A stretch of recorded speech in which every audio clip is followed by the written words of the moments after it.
We are honored today to talk to the director of Dick Dynamite, an action comedy from director Robbie Steed Davidson. He's here with us today. Let's talk to him about Dick Dynamite.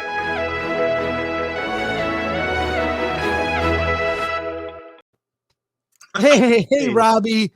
Guys, just having a little boogie to your little stinger there. Sorry. Thanks, man. I want to show people the trailer for your movie just to give them a taste, but tell me from whence this came. This is wild and over the top. Okay, I wrote the movie like about 12 years ago or something, the original Dick Dynamite. Originally, his character was a bit of a bumbling hero, much like Jack Burton from Big Trouble in Little China. And then it wasn't until I was on a plane and there was the person diagonally in front of me was watching an Arnie movie with the sound off. And I was just like, and it made me see this. I can't remember which Arnie movie it was. Maybe see it in a completely different way with no sound. And I was just like, what would Arnie do in this situation? And then it just all clicked. It was just like, he wouldn't have to sneak around. It solved so many problems for filmmaking. He wasn't had to figure stuff out. He just goes in and kills everyone. And it just sort of snowballed from there. And then I approached some people like here's the storyline, the plot, and they're like, man, you're gonna need millions to do that. Then try and strip it back and make this sort of bare boned version of this Arnie type character taking on the Third Reich. So it sort of started from there. How did you pull it together as an indie? Like with raise the money and get it together? Because I'm sure. I mean, it looks more expensive than I'm sure it is. 10 grand. People have told me not to tell anyone, but that's how much I made it for. I did 2 10 grand. First of all, I wouldn't have guessed that. 10 grand? 10 grand to make somebody asked me, oh, you spent 10 grand to make the trailer. And I was like, no, the whole movie. And they were like, what? So yeah, I did 2 Kickstarters. And like the first one being 10 grand, I was like, yeah, that's tons of money. I could make a movie for that. But then like once you got your fee and your percentage and all that, it came out at like 7.5, and I was like, damn, that's not so much. So maybe 6 months later or something like that, I did a finishing fund on Indiegogo to take it up to the 10 grand mark. So and then took it from there. When you're making a movie for that kind of budget, what are the how do you deal with the challenges? I mean, like how do you get production value out of that kind of money? And also, by the way, for those of us in our audience who have excuses for why they haven't made their movie, now you have no excuse. No excuse whatsoever. So what were some of the tricks? And then we'll take a look at your trailer. Yeah, some of the tricks were I probably shouldn't say on camera. All of it is the art of blagging. There's a fine line between. Am I allowed to swear on your show, Chris? Yeah, go ahead, do it. There's a fine line between blagging, bullshit, and straight up lying. But blagging, I'm all about blagging. I was taught by my father how to do it. He worked in the music industry, and it could take you a long way. And like a great deal. For example, there was real planes from D-Day coming into Scotland. If viewers could tell from my stupid accent, I'm Scottish. The 75th anniversary of D-Day, and they were stopping off from Canada and Iceland. They're stopping off in Scotland before going on to Normandy. And then I got wind of this. There was a press day, and I was like, man, I need to blag myself some press passes and turn up at this place to try and blag some filming with these real D-Day planes. So I was like, how can I turn up there and have the guys that have the planes want to film with me? What can I do rather than me just chancing my luck and going to them? And I was like, right, I'll go in my friend's DeLorean and turn up.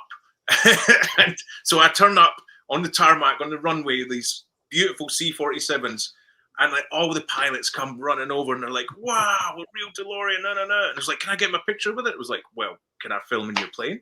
And they were like, yeah, for sure, do anything you want. So that day we filmed the runway shots, real C-47s from D-Day. Wow. So yeah, we got those shots, and then the next day I was able to blag my way into filming the interior shots in the cockpit. I think it was a chromed C-47 plane. That belonged to a billionaire, Carl Zufus, I think his name was, who's sadly now passed. And yeah, just a lot of it was going out on a limb and blagging and bullshitting. Oh.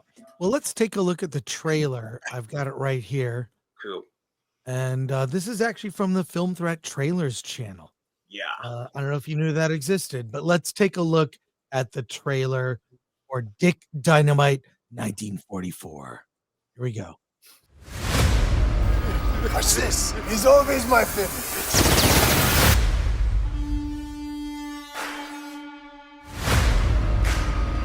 You may laugh now, but there is a man, a legend. He's capable of bringing down your precious Reich with one smoosh of his fist. Le man, le legend, Dick Dynamite. Mach meine Tag! Tag, you're it!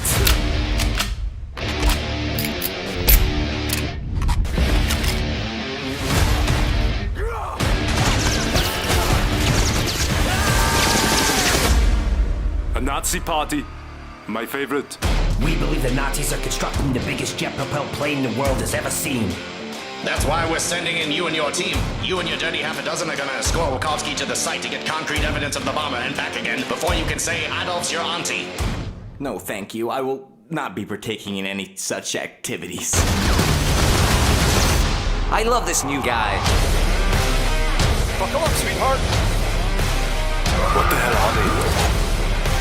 We're Americans! My heart bleeds.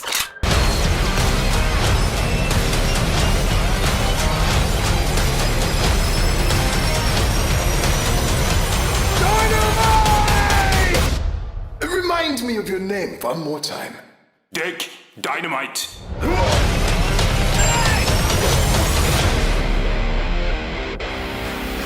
Now let's start a war. Oh, that. Oh, wow. Oh, my God. First of all, how'd you get all those bands involved?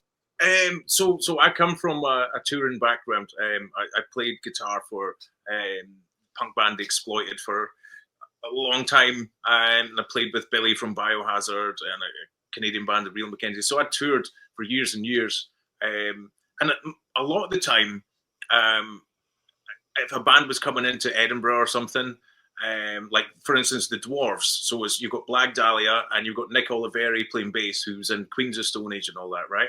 And I reached out to those guys. I was like, guys, what are you doing before the show? I'm like, nothing. I was like, do you want picked up in the DeLorean and film a Nazi zombie movie in a nuclear bunker?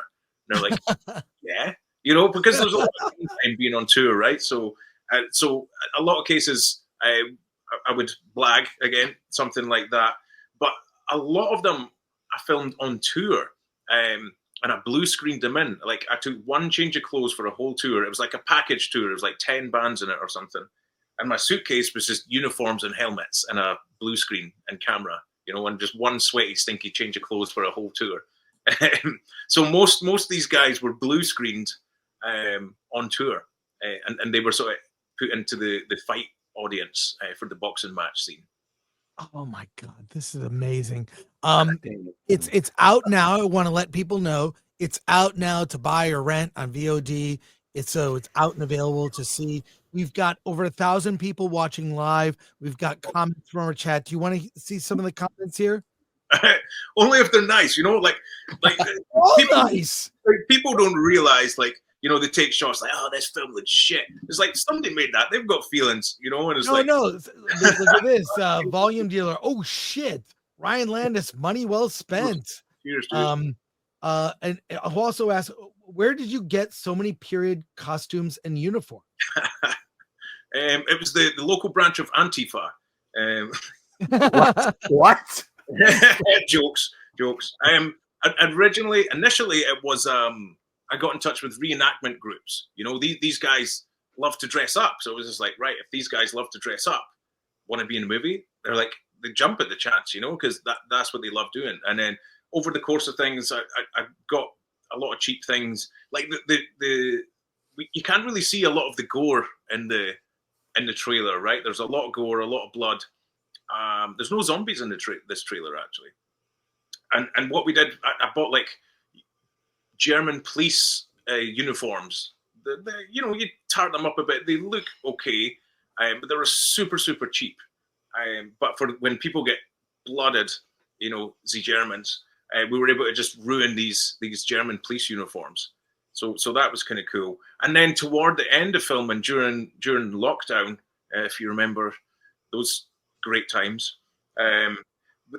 everybody was skint. You know, everyone was selling up stuff. People were going out of business, and our costumier had the entire wardrobe department from the Outpost movies. There's 3 Outpost movies, and they were filmed in Scotland too. Wow. And they offered me, yeah, you want to sell the whole bunch? And I was just like, yeah, bring it along to my studio and check it out. And I was just like, take my money, you know? Wow. It was a steal. Jimmy Francis says, congrats on the film. Cheers, Lord Jimmy. Comet says, for 2 says, and boom goes the Dick Dynamite. Oh, you've seen the movie. And hail, Mr. Davidson, what is the most important priority when you do a movie for 10 grand? I'm impressed, says the nerd far away. As assembling a crew and team of everybody who knows what they're getting in for and is having fun, you know, like that was the thing. Like some people would come along, oh yeah, I'll be an extra. And there was one guy, Steed, he came in, he was an extra early on, and he had so much fun, as did pretty much everybody. He was on pretty much every shoot ever since, whether he's in front of camera, helping, and he's working on other movies now with effects and stuff. Just out with the sheer love for it, and so many other people are similar. Was there a lot of screwing around, or was the shooting schedule tight? Sometimes it was super tight, you know. Like there was one time we were at an airfield and it was like, guys, we could split the day up and shoot into 2 parts. We could film over 2 days over the weekend, or we could start super early, finish super late. And everyone was like, yeah, let's do it all in one day. And it was like, that's tough going. So we did do that, but a lot of the screwing around, the making of, which should be like a DVD extra on the Blu-ray, I've said to some other people, it's like Jackass. You know, it's like the amount of chaos that's in there. Like for example, I didn't really want to use CGI blood. There's the occasional bit of CGI blood. So to keep it practical, I had the idea of using water balloons filled with fake blood. And my initial idea was to just edit and to cut from the point of impact and have it explode, right? And we started doing that for a while, and I was like, what if I CGI out the balloon in midair coming to hit somebody? And I did, and it worked with effects. That's such a simple thing. Yeah, so CGI'd it out, and then you just get the and then from then on. But then my brother, who's in the movie, he plays Dash Dalton, the sort of English agent guy. He's another person that would come along on set even when he wasn't meant to be involved or not in front of camera, and he'd just be getting high and drinking beer. And like anytime it came, we would keep the blood ballooning to the end of the day. You know, if it was a long day shooting, right, everyone knew, yes, someone's going to get pasted with blood balloons, and it's the best part of the day. It's the fun. And save that for the end, and everyone goes out in a high and wants to come back. But my brother, like, if people brought their kids along and stuff, he'd just go along this queue of people. There you go, there you go, there you go. You know, and it would just be like this barrage of blood balloons. And we had to make a rule that, because if it bounced off someone, i.e. it wasn't thrown hard enough, it ruined the shot. Or if it missed them, it was a bit of a pain as well. So we had to introduce this rule that if you missed or had a bouncer, you had to get pummeled after it on camera. so the incentive was there to be like, you've got to make the shot or it's not good enough. And then it was weird. We became, the guy Steed I mentioned earlier, he became our number 1 guy. Never missed a shot, ever. I was pretty good too. Wow. Red French Moon for 2 says, ooh la la, love the woman in the wet red dress. Anonymous says, you have to be really creative when you have a limited budgets. Sounds like Robbie has it down. Nice. And Solomon Thornton says, greetings, Sir Robbie. What was your process for writing the script? Well, it's weird because lockdown actually helped, you know, because we had these periods we weren't allowed to film. And anytime we were allowed to, we had big long periods of time between shoots. And it allowed me to be like, okay, the characters need to go from point A to B to make the story try and make sense. Some people might argue the story makes zero sense, but I tried. But it's like, okay, the characters need to go from point A to point B in a truck, because they need to travel a distance. That's what happens. It's like, well, and it gave me time to work out, well, what if I spice it up? I'll throw a ninja in the back of the truck to have a fight and things like that. So the gaps like that with lockdown actually helped. And also because we're not like a real big budget movie, where you've got a block of 3 months to film or whatever back to back. Pretty much everybody in the movie is in a band. So, and everybody treated it like band practice. Okay, we turn up at the weekends and we do our thing, and it's cool. So a lot of the time we would have a week between shoots, and that allowed me, rather than being a like constant block, 5 days a week or whatever, just weekends or a couple of weeks apart, allowed me to like sort of spruce it up and stuff. And sometimes even like we had one shoot, we found this real, it's like a coastal defense from the war. It was covered in graffiti, overgrown. I managed to blag a paint sponsorship, and we painted it. And like cleaned it up, it was overgrown, cut it down, and it looked amazing. And then we shot Friday, Saturday, Sunday or something. And then midweek I started looking at the clips and piecing it together slightly. And I was like, damn, it doesn't make sense if this guy and this guy doesn't get shot, because he needs to, Snars, who plays like Dynamite, needs to make his way through. And I was like, guys, are you available next weekend? We can film some pickup shots. And like we turned up, and some buggers had graffitied the place with our paint. We were like, oh my God. So luckily we were able to mirror image film the other side of the place and chuck it in. I reversed it in post, and the German flags, which I think were from Cabaret, I managed to blag from the theater. Turned them round so it was the Buddhist insignia, but then had to flip it in post. So yeah, there was tons of problems along the way and problem solving. I love the word blag. I feel like I've done that a lot, not even knowing what the word means. Apocalypse team, how do you feed people? Okay, here's another blag. So there's a chain of stores here called Lidl, and often I would go into Lidl at 10 to 10. It closed at 10. So before that time, they would put all their sandwiches and stuff like down to 20p, So I'd buy all this stuff, and in 10 minutes run around the store with a trolley, and they'd always ask, like, what are you doing? You're buying all these drinks, all the cheap ass sandwiches and stuff. And then it was like, I'm literally feeding an army. And then it got to the point, I got to know everybody in the shop, and it was like, oh yeah, you filming again tomorrow? I was like, yeah. It was like, you guys should sponsor me. And it was like, okay, I'll speak to the boss. And I was like, all right, cool. Next thing you know, he's like, yeah, you've got, because it was right round the corner from my house, so I was in there a lot anyway. And I got a meeting with the manager, and he's like, we'll sponsor you, we'll do this, that, and that, and that. And they got a little press promo out of it that make them look good. So yeah, I got, and there was also local businesses as well that I approached, to make like a vat of chili and things like that to take on board. So it started off the cheap aisle at Lidl right before it closed, then a sponsorship, and then friends, local businesses and stuff, like making stuff. And final question from our chat, Caveat Ty says, how do you go about gathering a crew with that kind of money? I think the crew came about really from the initial Kickstarter. I made a proof of concept that was all blue because we were using Green Army fatigues, so right.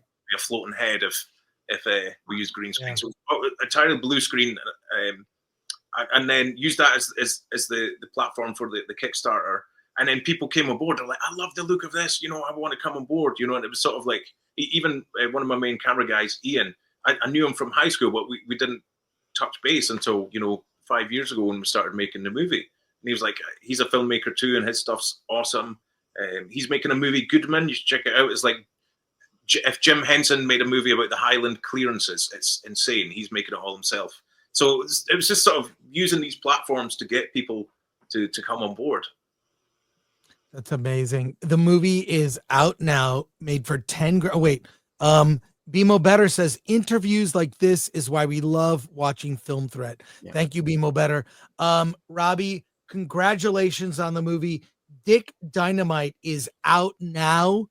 Go see it. And there is an upcoming Blu-ray. Is that what you said? Yeah, in February. Oh, and your buddy's in the movie. He plays a corpse.